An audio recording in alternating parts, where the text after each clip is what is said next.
this video is not for everyone. It's only for the most people don't really know how to pour oil out of this type of bottle.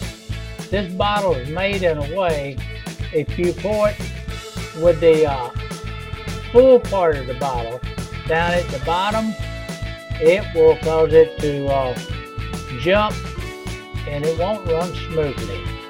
But if you pour it out of the full top of the bottle,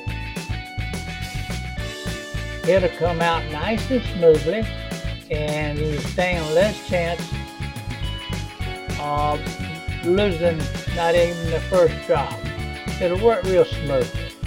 So next time you use a bottle like this, keep that in mind when you pour it out. And I'm going to have on the end of this video a little bit plainer view of each way to pour the oil. This is the wrong way to pour the oil out of this bottle.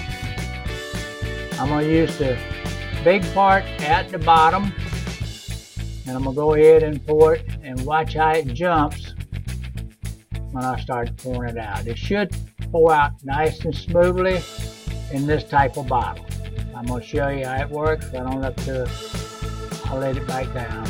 And then I'll show you the right way and how the right way looks when it comes out of the bottle.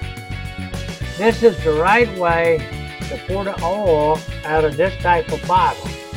See, the big part is up at the top. See how smoothly it is pouring? Now that's the way to do it there so you don't spill any. It's a smooth operation. And that's the way you're supposed to pour it out of that type of bottle. Thank you folks for checking out my videos.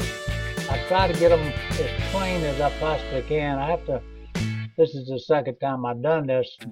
First time it really wasn't clear enough. Appreciate y'all's patience and check it out again. Thank you. Check with you next time.